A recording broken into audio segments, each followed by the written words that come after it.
Lux presents Hollywood.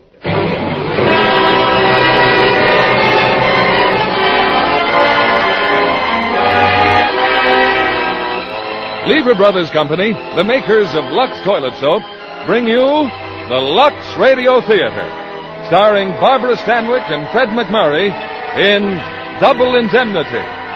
Ladies and gentlemen, your producer, Mr. William Keeley.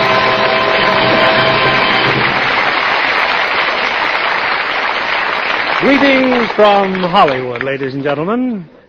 A few years ago, I began a serial in a weekly magazine called Double Indemnity. And believe me, thereafter, I eagerly awaited each new installment. It was one of the most thrilling of James M. Cain's novels, and when Paramount Pictures brought it to the screen, I found the film even more exciting. My renewed enthusiasm was due to our stars, Barbara Stanwyck and Fred McMurray, who created two of the most electrifying characterizations of their careers. Double Indemnity is a drama of intense emotion between two people whose infatuation leads them to murder and revenge.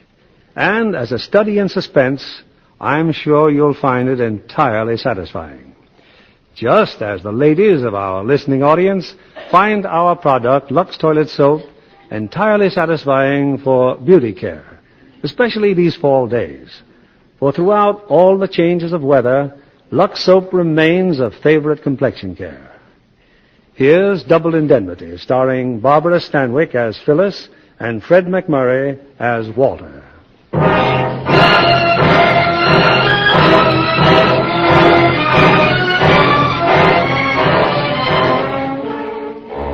Downtown Los Angeles. The night watchman of an insurance company has just opened the door for one of the employees. Working pretty late, aren't you, Mr. Neff? Yeah, this can't wait till morning. Nothing wrong, is there, Mr. Neff? You look kind of funny. No, I'm fine. Thanks for letting me in. That's okay, Mr. Neff. Walter Neff walks unsteadily to his office. He wets a towel at the water cooler, presses it inside his coat to staunch a bullet wound, and slumps at his desk. His hand reaches to a dictaphone transcribing machine and turns on the switch. Memorandum to Barton Keyes, claims manager, Pacific All Risk Insurance Company. Dear Keyes, I suppose you'll call this a confession. I just want to set you right about the Dietrichson case. You said it wasn't an accident. Check. You said it wasn't suicide. Check. You said it was murder. Check. But you made one mistake, Keyes. Just one little mistake. You want to know who killed Dietrichson? Hold tight to that cheap cigar of yours, Keyes. I killed Dietrichson. Yes, I killed him. I killed him for money and a woman. And I didn't get the money, and I didn't get the woman. Pretty, isn't it?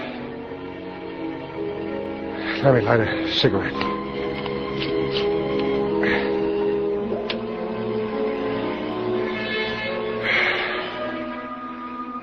It all began last May.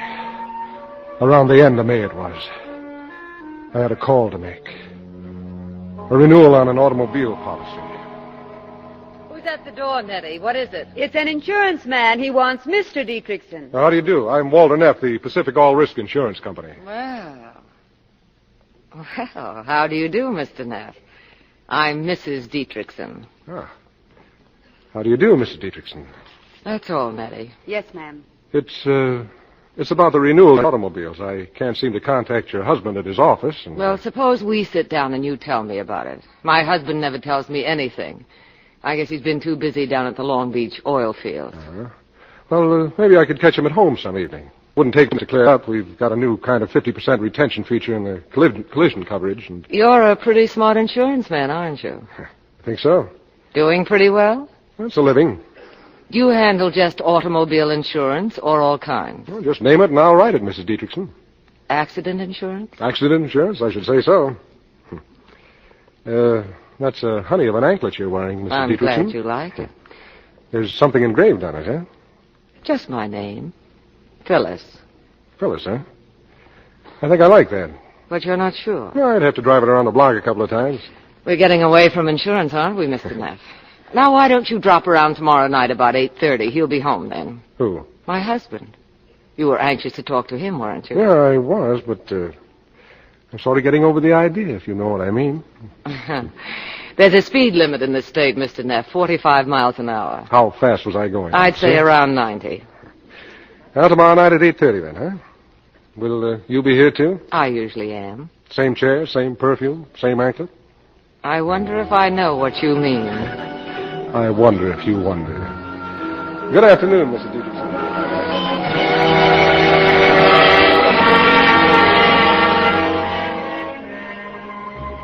I can still remember the smell of honeysuckle all along the street.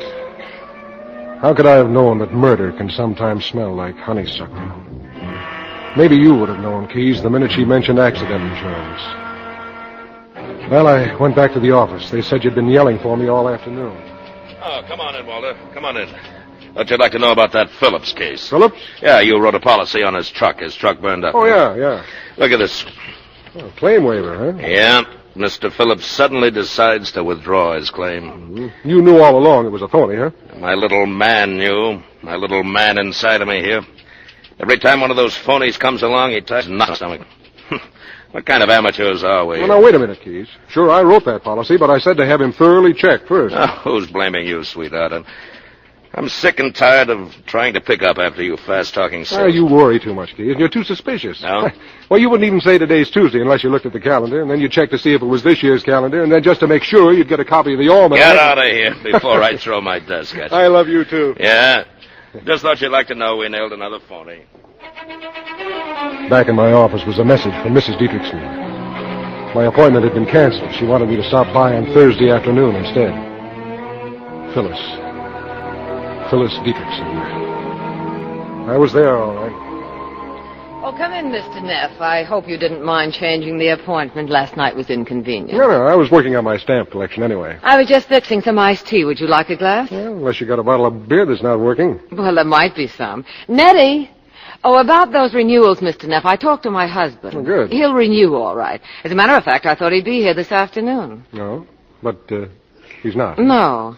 Oh, that's terrible. Nettie, can't you hear... Oh, I forgot. It's Thursday. It's her day off. Uh-huh. Well, iced tea will be fine. Lemon? Sugar? Yeah, fix it your way. As long as it's the maid's day off, maybe there's something I can do for you. Like running the vacuum cleaner.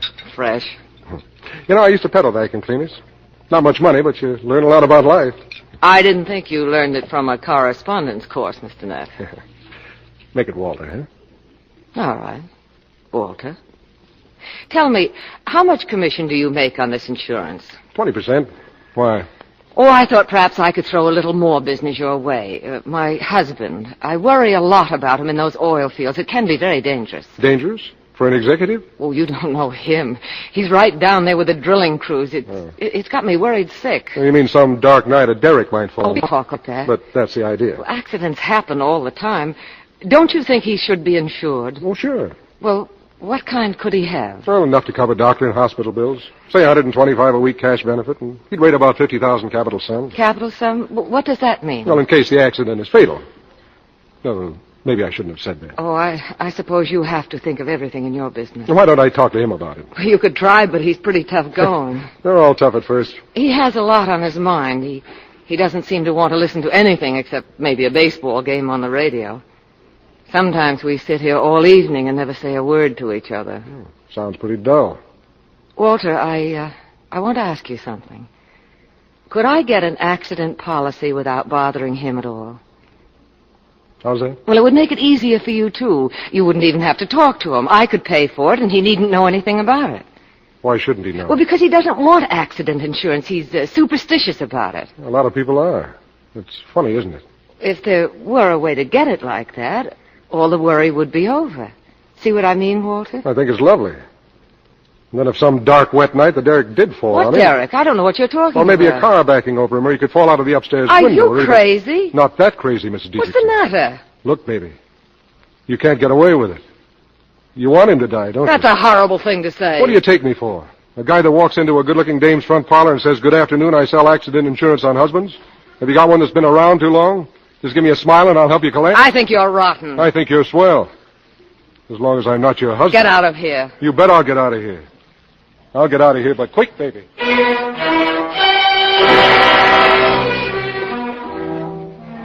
I'd let her have it, Keys, straight between the eyes. I got hold of a red-hot poker, and the time to drop it was now before it burned my hands. But all the time I knew that I hadn't walked out on anything. That this wasn't the end. I knew that sooner or later my doorbell would ring and I'd know who it was without even having to think. Hello. You forgot your hat this afternoon. Did I? How'd you know where I lived? The telephone book. It's raining. Yeah. Sit down. Your husband go out tonight? The oil fields. He phoned he'd be late. Oh, Walter, I must have said something that gave you a terribly wrong impression. You must never think anything like that about me. Okay. No, it's not okay. Not if you don't believe me. Well, what do you want me to do? I want you to be nice to me. Like you were at first. Something's happened. I know it has. It's happened to us. I feel as if he were watching me. Oh, not that he cares, but he keeps me on a leash so tight I can't breathe. Well, he's in Long Beach, isn't he? Relax. You have a nice place here. Who takes care of it? Cleaning woman comes in now and then. You cook your own breakfast? I squeeze a grapefruit once in a while. You're alone, huh? Oh, that sounds wonderful. You don't have to sit across the table and smile at him and that daughter of his every morning of your life. Daughter? That's right. You didn't meet Lola, did you? He thinks a lot more of her than he does of me. Ever think about a divorce? Oh, he'd never give me one. Well, why'd you marry him? I wanted a home. Why not? Is that so wrong? But that's not the only reason. His first wife was sick a long time. I was her nurse. When she died, he was terribly broken up. I pitied him so. But now you hate him. Yes. Yes, he's just awful to me. Every time I buy a dress or a pair of shoes, he yells his head off. He's always been mean to me. So you lie awake in the dark and listen to him snore and get ideas. Walter, I don't want to kill him. I never did, not even when he gets drunk and slaps my face. Only sometimes you wish he were dead. Perhaps I do. When you wish it was an accident and you had that policy for $50,000, is that it? Perhaps that, too. The other night we drove home from a party. He was drunk again.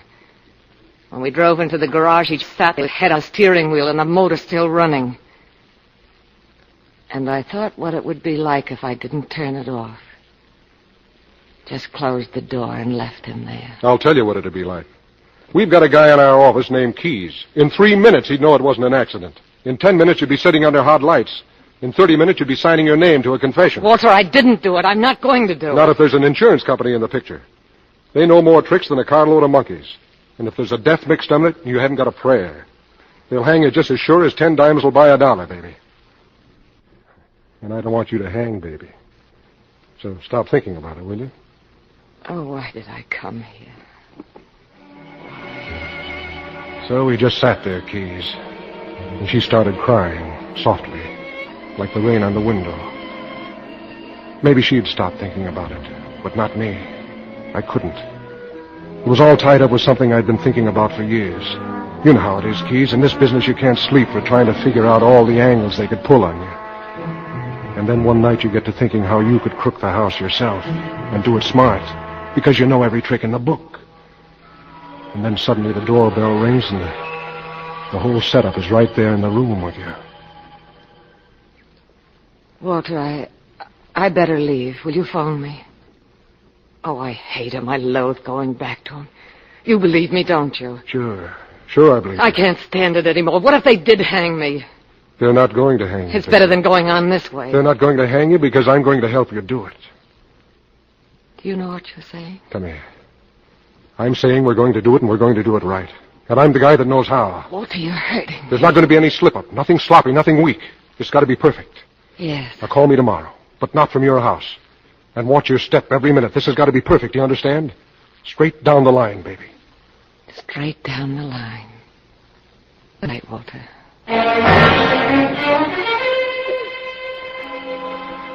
That was it, Keys. The machinery had started to move. Nothing could stop it now. The first thing to do was fix Dietrichson up with that accident policy. Oh, I knew he wouldn't buy, but all I wanted was his signature on an application. That meant I'd have to get him to sign without his knowing what he was signing. And I wanted another witness besides Phyllis to hear me giving him a sales talk. A couple of nights later, I went to the house.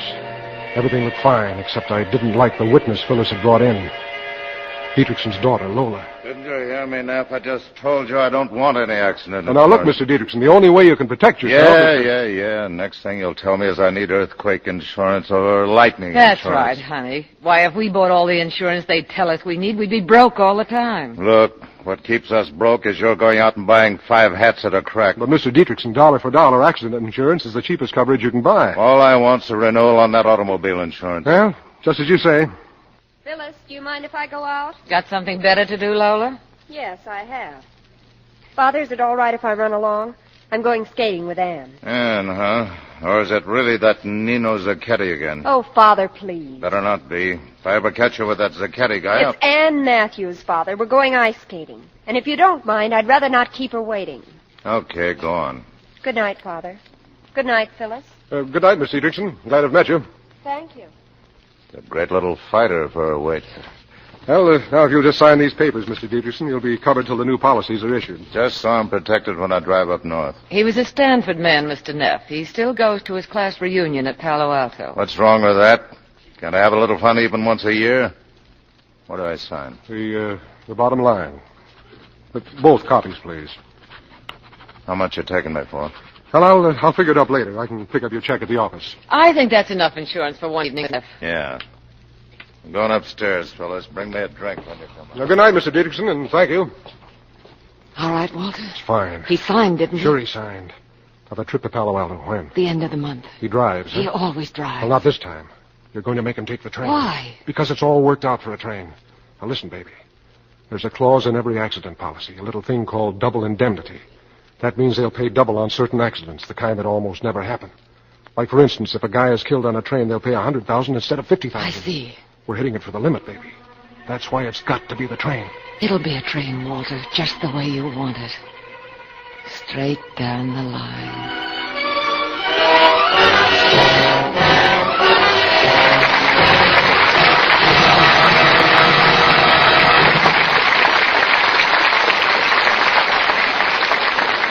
In a few moments, we'll bring you the second act of Double Indemnity. Now, our producer, Mr. William Keeley. Act 2 of Double Indemnity, starring Barbara Stanwyck as Phyllis and Fred McMurray as Walter.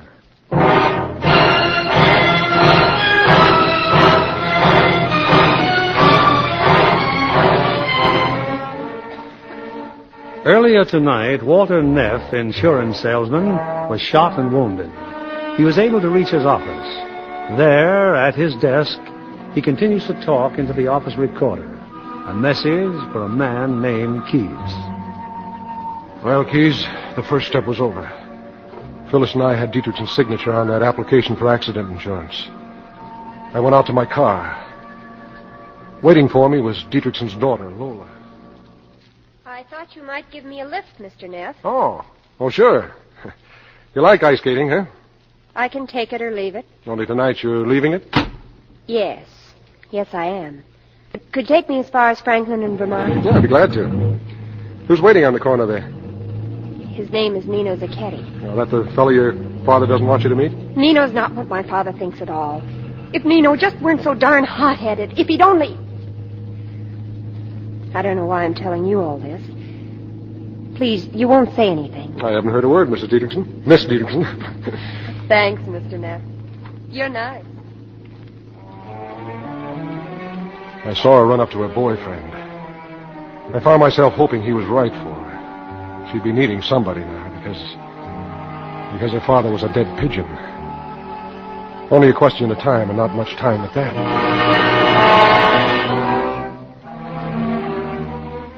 Phyllis and I had to pick a place where we could meet, a safe place. We decided on that supermarket on Los Feliz Boulevard. She was to be there every morning around 11 o'clock, shopping. And I could run into her there, sort of accidentally on purpose. I've wanted to talk to you ever since yesterday, Not Walter. so loud. Move over to the shelves. Well, it's all set. The policy came through. Give it to me. Nobody's watching us. Can you get it in his safe deposit Yes, box? yes, we both have keys. Turn your head. Take something off of the shelf. Put it in the cart. You're nervous, Walter. I'm very calm. Remember, you never saw that policy. You never even touched it. Oh, I'm not a fool, Walter. Now, when is he leaving? You talked him into taking the train, didn't You mean I can say something now? I've been trying to tell you the trip to Palo Alto is off. He isn't going. What happened? He had an accident at the oil field. His leg is broken. It's in a cast. He broke his leg. What do we do now, Walter? Nothing. Nothing. We just wait. Walk around, will you? We're supposed to be shot. But we can't wait. I can't go on like this. What do you suppose would happen if he found out about the policy? Nothing as bad as sitting in that death house. Don't ever talk like that. Well, don't let's start losing our heads, that's It's all. not our heads. It's our nerve we're losing. Oh, it's so awful without you, Walter. It's like a wall between us. I'm thinking of you every minute, baby. Don't ever stop, Walter. Don't ever. I let a full week go by, Keys, and I didn't even try to see Phyllis again. I kept telling myself that maybe those fates they say watch over you had broken his leg to give me a way out. And then it was the 15th of June. You may remember the date, Keys. You were in my office.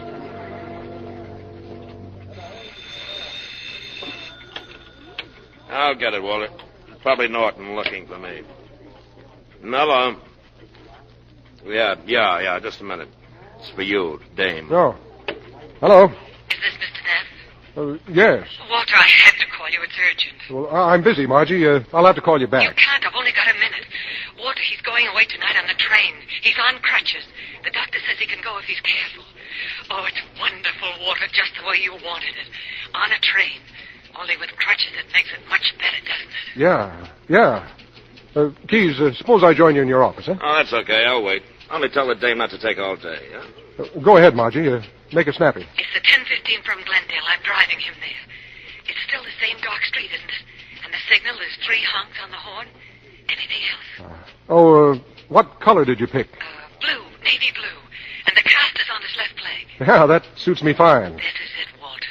I'm shaking like a leaf, but it's straight down the line for both of us. I love you, Walter. I'll take care of everything. Goodbye, Margie. The dame's chasing you again? Or is it none of my business? Well, if I told you she was a customer... Margie, huh? Customer? I bet she drinks from the bottle. I better see what Norton wants. There you were, Keys, right there when Phyllis called me. And those fates I was talking about had only been stalling. Now they'd thrown the switch and the time for thinking had all run out.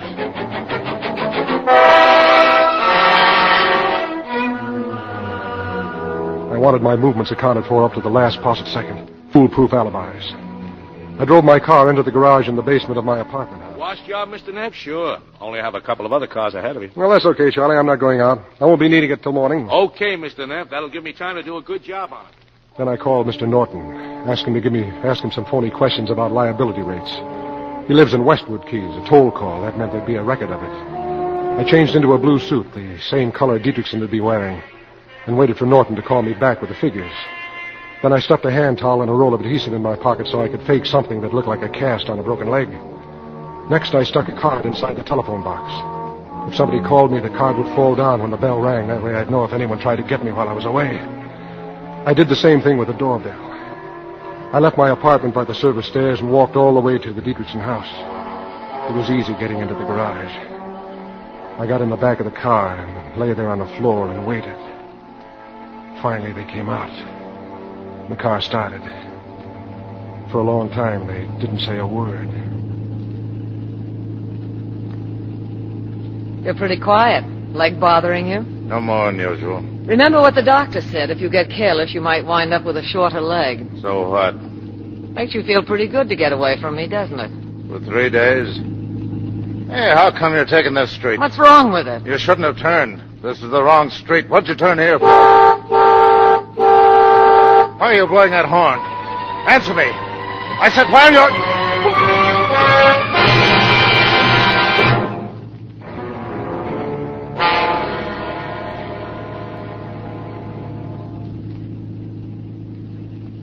Dietrichson was dead. That part was over. She kept driving around till I told her to head for the station.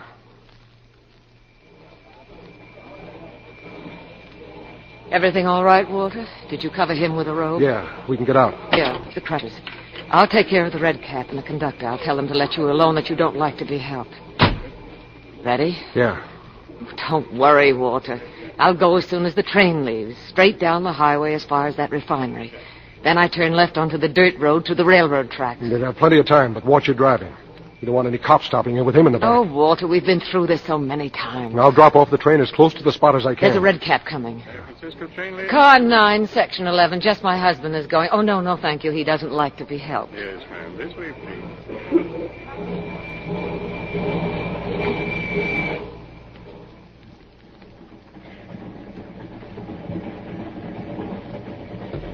The train was a few minutes out of Glendale.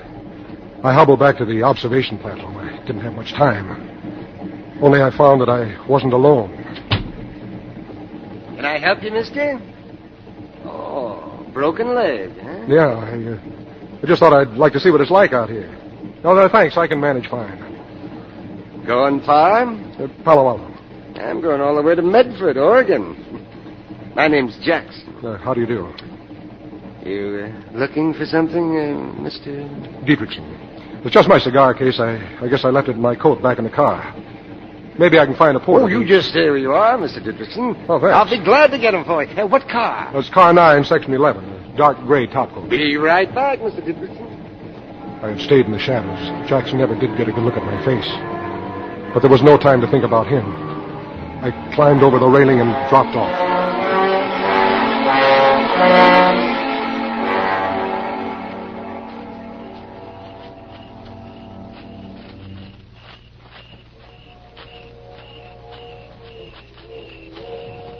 Walter, you're all right? You're not hurt? No, not a scratch. Can you see the carts down there? Yeah, I can see it. Can you manage him alone? Yes. What do you want to do? Nothing. I'll walk down the road a little, just in case. I'll wait for you. I carried the body to the tracks. As we drove back, we went over once more what she was to do at the inquest, and about the insurance when that came up.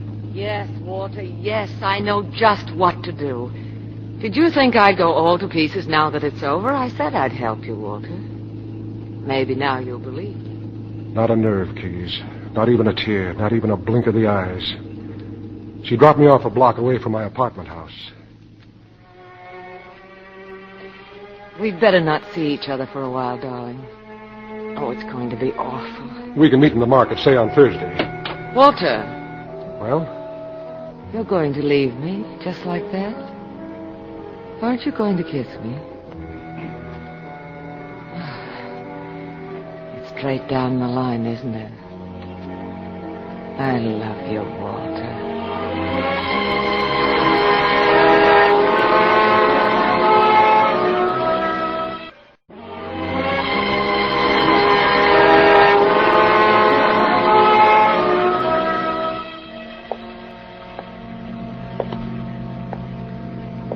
That's all there was to it, Keys.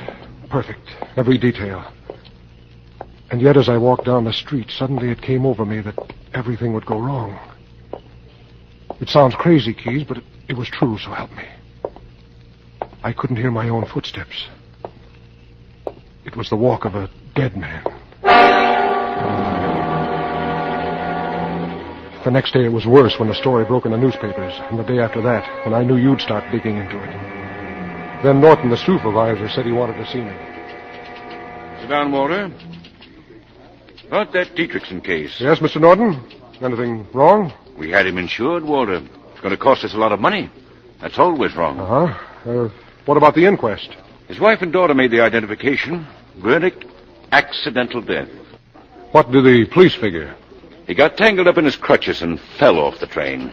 They're satisfied. It's not their money. Can I come in? Well, did you find him, Keys, that Jackson fellow? Yeah, I just talked to him in Medford. Oh, hello, Walter. Who's Jackson? The last man who saw Dietrichson alive. There's not much he can tell us, either. Well, that's fine, isn't it? And a great piece of salesmanship when we sold Dietrichson that policy. Oh, now, there's no use pushing Walter around. Is he supposed to know when a guy's going to fall off a train? Fall off? Are you sure Dietrichson fell off? Yes. Yes, I am. Not even one of those interesting little hunches of yours? I'm surprised, Keys, because I formed a very definite opinion. I know that it wasn't an accident. Not an accident? Well, you seem surprised, Walter. But what about you? Me? Well, you've got the ball, Mr. Norton. Let's see you run with it. All right. Watch. Yes, Mr. Norton? You can send her in now. There's a widespread feeling that just because a man has a big office, he's an idiot. I'm having a visitor. I want you both to stay and watch me handle this. Mr. Norton, this is Mrs. Dietrichson. This was it. How do you do, Mrs. Dietrichson? This was the finish. Won't you be seated, please? My hand shook, so I had to put them in my pockets. This is Mr. Keyes. Who'd give it away first? Phyllis? How do you do? Or I? And, He knew. Mr. Neff. How do you do? Norton said he knew. You know why we asked you to come here, Mrs. Dietrichson? All I know is that your secretary made it sound very urgent. Something about accident. Yes, Mrs. Dietrichson. Your husband was insured.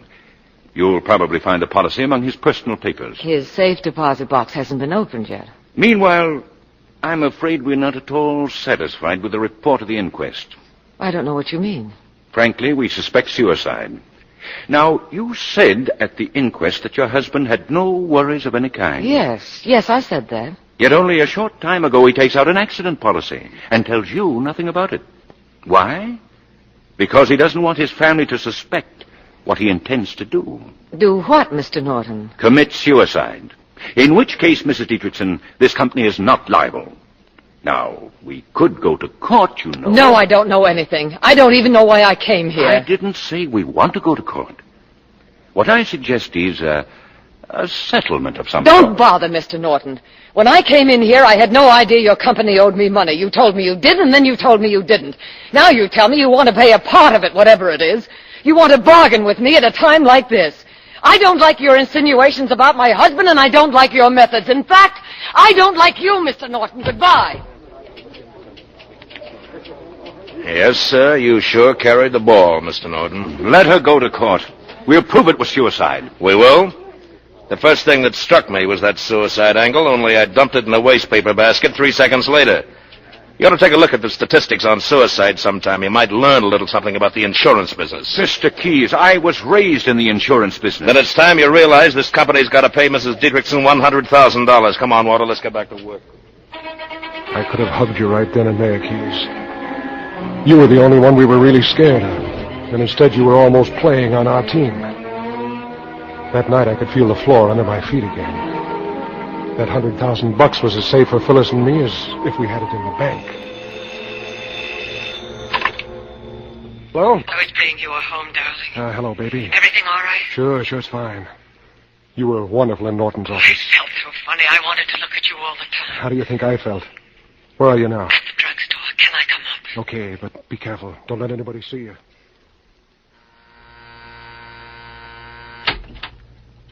Hello, Walter. Keyes. What's the matter?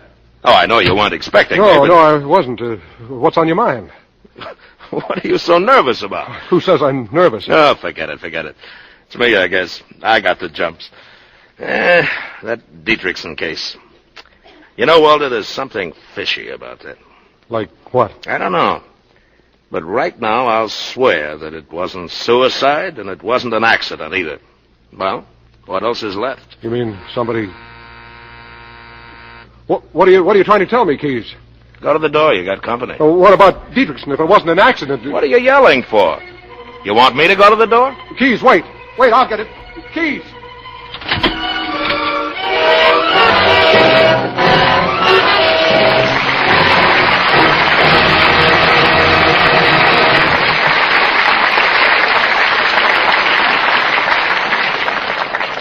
In a few moments, we'll continue with Act 3 of Double Indemnity.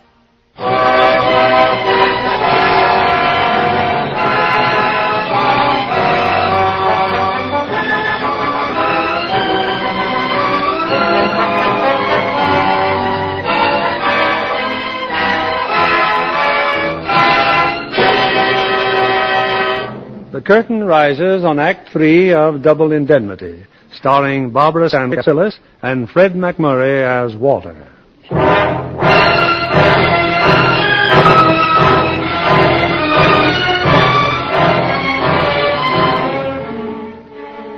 Late at night, alone in his office, Walter Neff struggles against the pain of his wound as he tries desperately to finish relating a sordid procession of facts into the office recorder.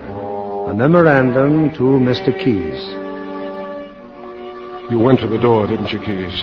You opened it. And I stood there a few feet behind you on the edge of a cliff. You were pushing me over. That's funny. Nobody here. Nobody's... Well, look for yourself. Must have come to the wrong door, I guess. Yeah. Now, what were you trying to tell me about Dietrichson? Huh? Oh. Well, Dietrichson had accident insurance, right? Now, he broke his leg. Now, why didn't he put in a claim? Why? Well, maybe he just didn't have time to... Or maybe he just didn't know he was insured. No. That couldn't be. You delivered the policy to him, didn't you? Sure. Down at the oil field. Guy takes out an accident policy. It's worth $100,000. 2 weeks later, he's killed by falling off an observation platform. Do you know what the mathematical chances are of that happening? About 1 in a billion. I'm telling you, Walter, something has been worked on us. Murder? All right, who? That wide-eyed dame who just doesn't know anything about anything, Mrs. Dietrichson. Oh, you're crazy, Key. She wasn't even on the train. Oh, I don't claim to know how it was worked or who worked it. Well, you're no help to me, are you? Well, give me some time to think it over. Yeah. I'm sorry I bothered you, Walter. I don't make much sense, do I? You just don't seem to have anything to go on. No, nothing at all. Well, I'll see you in the morning, Walter. 5 minutes later, Phyllis Dietrichson was in my apartment. It was Phyllis, all right, who'd come to the door while you were there. But she'd heard us talking. She ducked back in the elevator before you opened the door. Luck and brains, Keys. A pretty tough combination to beat. I mustn't stay long, Walter. How do we know he won't decide to come back? Just tell me how much he knows. Nothing, just a hunch. But he can't prove a thing, can he? Not if we're careful. Not if we don't see each other for a while. How long a while? Until this dies down. You afraid, baby? Yes, I'm afraid, but not of Keys. I'm afraid of us. We're not the same anymore. We did it so we could be together. Instead of that, it's pulling us apart, isn't it, Walter? And you don't really care whether we see each other or not. Shut up, baby. Shut up and come here. You still think I don't care? No, darling.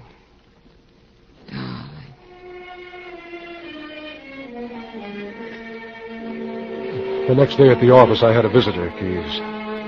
Remember Dietrichson's daughter? Well, here she was again with something big on her mind. You think I'm crazy, Mr. Neff, but I'm not. Honestly, it's the same awful feeling I had once before when my mother died. When your mother died? We were at Lake Arrowhead 6 years ago last winter. My mother was very sick with pneumonia.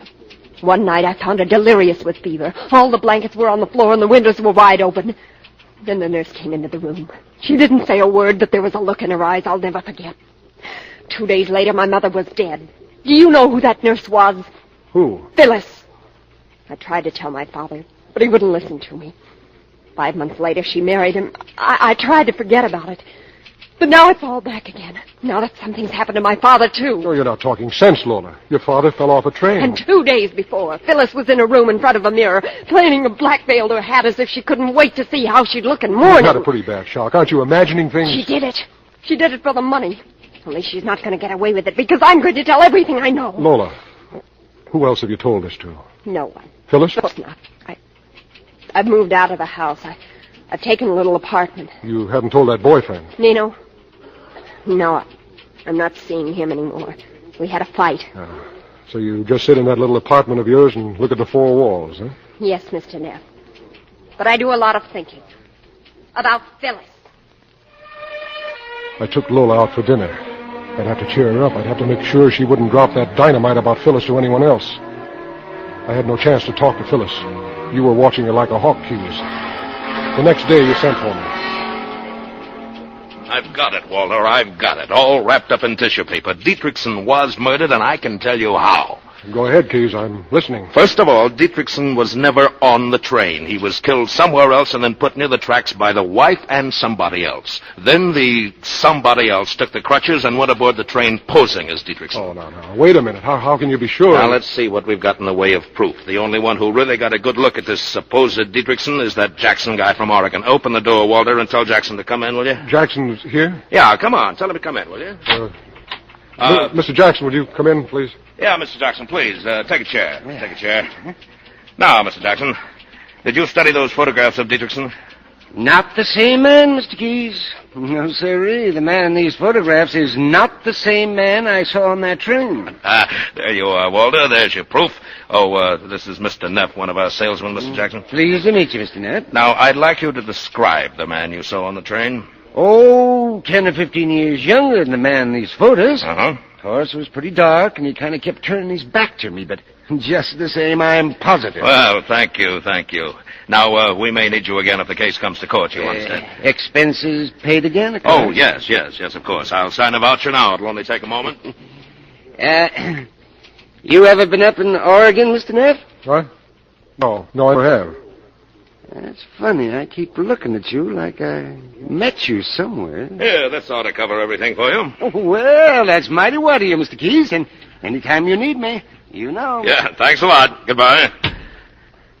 Well, there it is, Walter. And pretty soon we'll know who the somebody else is. Will we? Oh, they've got to meet. They've committed a murder. They're stuck with each other.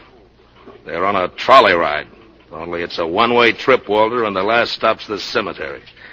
Yeah, you see this policy? Dietrichson's? Yeah, the wife just put in a claim. Well, I'm going to throw it right back at her.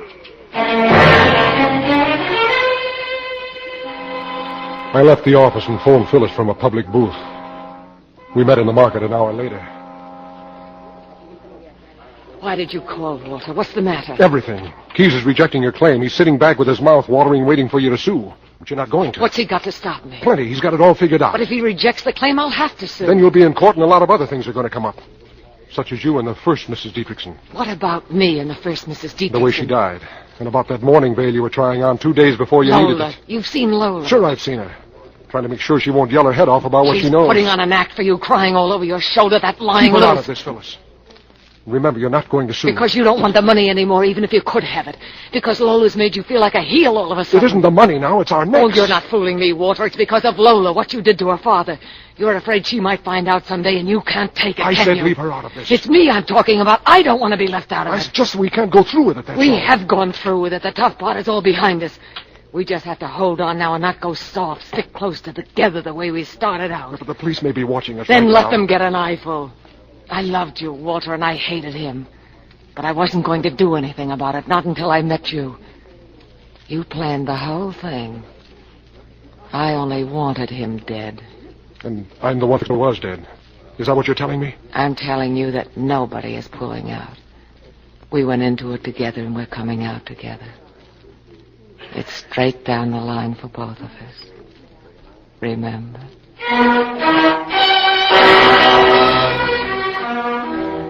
Yes, I remembered. Just like I remembered what you'd told me, Keyes. The last stop's the cemetery. I guess that was the first time I ever thought of Phyllis that way. Dead, I mean. And how it would be if she were dead.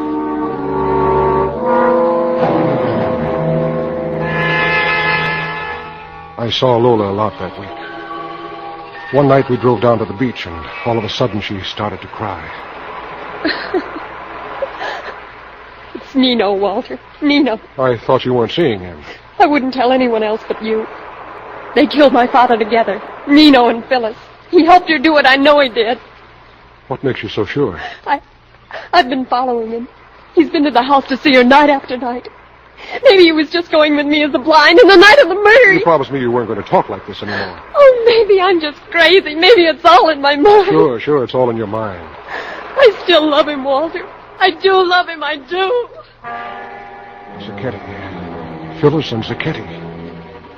This was one I couldn't figure out. I couldn't come close to it. But the real brain twister came today. You sprung it on me, Keyes, after hours when you caught me in the lobby of the building. Well, hold on to your hat, Walter. Yeah, what for? The Dietrichson case just busted wide open. The guy showed up, the guy who helped her do it. So you were right all along, huh? Yeah. She just filed suit against us to collect $100,000. Well, that's okay by me. When we get her into that courtroom, I'm going to tear her to pieces. Come on, I'll buy you a drink. Well, I'd sure like one, Keyes, but I've got a date. Huh? Somebody better looking than me? That Marcy dame, huh? Yeah, well, I'll bet she still drinks from the bottle. I went back to the office. I was scared stiff. Maybe you were playing cat and mouse with me. Maybe you knew all along that I was the somebody else. I had to find out. And I knew where to look. Your desk. The cylinder from the office recorder. The confidential message you dictated to the boss all ready for the girl to type out in the morning. I put the cylinder on the machine. And listened. Dear Mr. Norton, with regard to your proposal to place Walter Neff under surveillance, I disagree, absolutely. I've known Neff intimately for 11 years and personally vouched for him without reservation. The man we want is Nino Zacchetti. We've definitely established a connection between Zacchetti and Phyllis Dietrichson as indicated in detail in the attached file. I strongly urge that this whole matter be turned over to the district attorney. I telephoned Phyllis. I told her I'd have to see her that night. It was a hard sale. She was scared of you, Keys. How do you know nobody's watching the house? I know, that's all. I'll tell you when I see you. 11 o'clock? 11 o'clock. The lights will all be out. I'll leave the front door unlocked. Okay. Goodbye, Walter. And then, for the first time, I saw a way to get clear of the whole mess I was in. And of Phyllis, too. What I didn't know was that she had plans of her own. In here, Walter. Can you see? Yeah. Hello, baby. Anybody else in the house? No, nobody. We're all alone, huh? I just came to say goodbye. Goodbye. Where are you going? You're the one that's going. Suppose you stop being funny. Let's have it, whatever it is. A friend of mine's got a theory. He says when two people commit a murder, they have to go on riding together to the end of the line.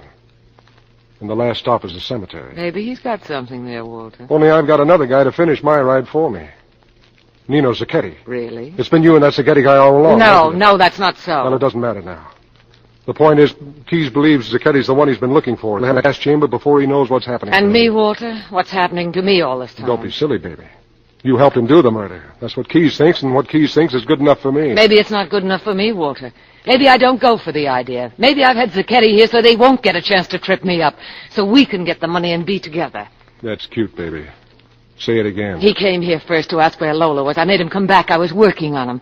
I kept hammering into him that she was going out with another man, so he'd go into one of his jealous rages, and then I'd tell him where she was.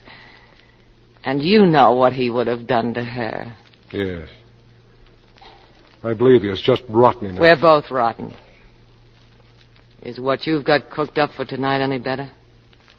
The window's open. Do you mind if I close it? Why don't you? Yes, Walter. It's you or me, isn't it? What else can I do?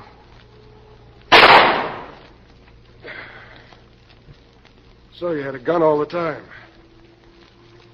You'd better try it again. No, take it. Take the gun. I think I will. Why didn't you shoot me again? Don't tell me it's because you've been in love with me all this time. No. No, I never loved you, Walter. Not you or anybody else. I used you just as you said. That's all you ever meant to me. Until now, when I couldn't fire that second shot. I never thought that could happen to me. Sorry, baby. I'm not buying. I'm not asking you to buy. Just hold me close like this, Walter. Hold me close. Goodbye, baby. Walter, no!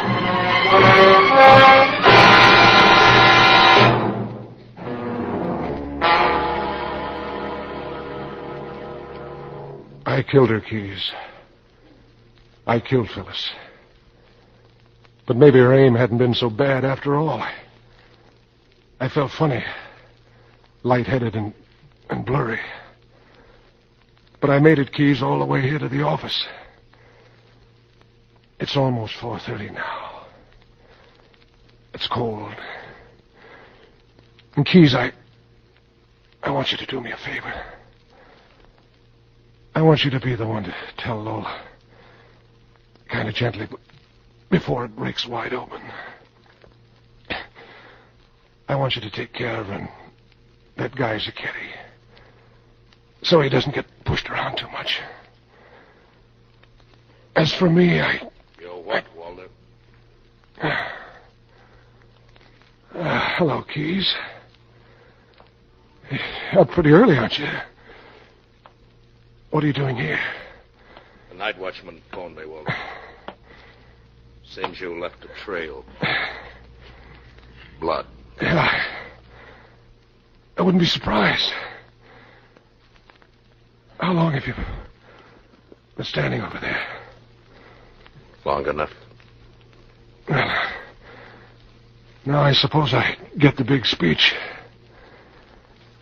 Go ahead, Keys. Let's have it. You're all washed up, Walter. Thanks.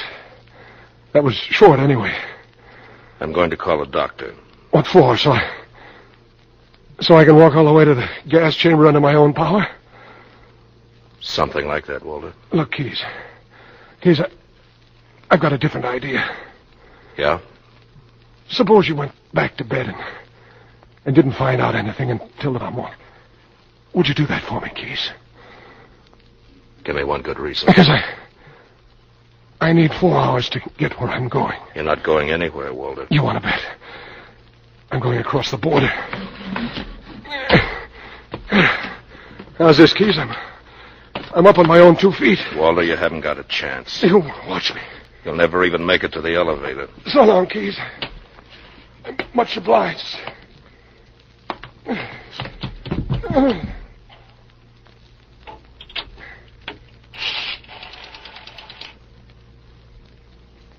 Hello.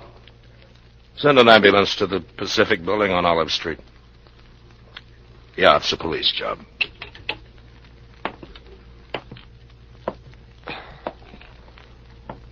How you doing, Walter? Going fine. Only somebody moved the elevator a couple of miles away. They'll be here soon.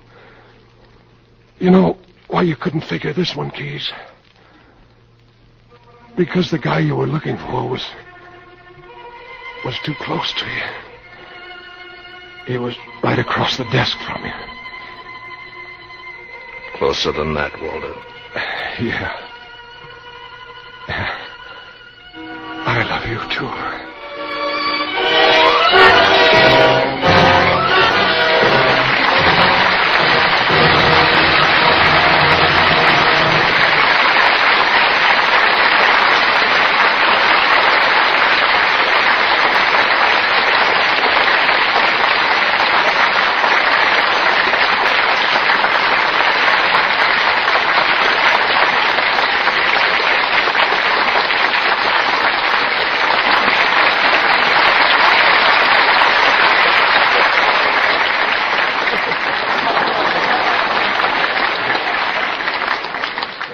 The curtain falls on Double Indemnity, and as usual, Barbara Stanwyck and Fred McMurray contributed splendid performances.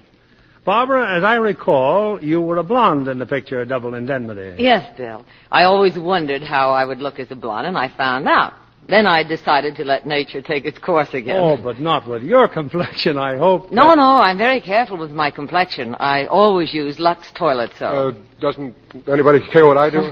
Oh, yes, indeed, Fred. What have you been doing? Well, I've been making a picture at RKO. Skeely, Never a Dull Moment with Irene Dunn. That's the title, Never a Dull Moment. And believe me, it's... Well, I've been at MGM making To Please the Lady with Clark Gable, and, brother, that wasn't dull either. For instance, Oh, look, Barbara, tomorrow night's Halloween, and if you don't let me say something, I'll set fire to your broom. Now, wait a minute. Isn't anybody going to let me say something? Barbara, didn't you just return from the premiere of your new picture? Yes, it was held in Indianapolis, and I certainly had a wonderful time. It's all about automobile racing, you know. Imagine going all the way to Indianapolis every year just to see those speed races. Well, that is hard to understand with Wilshire Boulevard just around the corner. What's just around the corner for next week, Bill? More excitement? Yes, Barbara, we think it's one of the most eventful nights of our season. First, the play is a powerful love story. David O. Selznick's immortal screen version of Rebecca. And our stars, two of the most famous, making their first appearance together on our stage. England's brilliant actor-director and his lovely lady. Need I say more?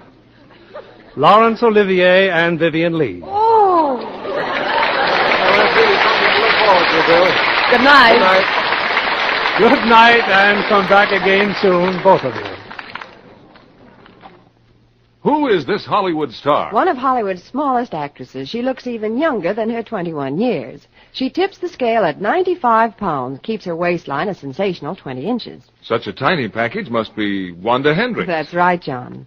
Because of her small size, Wanda has even her lingerie made to order. Loves being able to choose unusual shades for slips and nighties.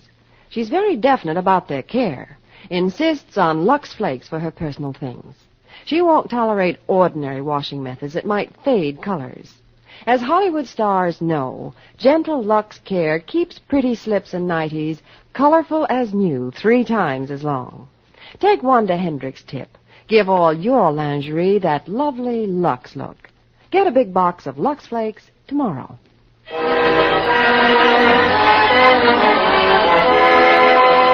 Lever Brothers Company, the makers of Lux Toilet Soap, join me in inviting you to be with us again next Monday evening when the Lux Radio Theater presents Laurence Olivier and Vivian Lee in Rebecca. This is William Keighley saying good night to you from Hollywood.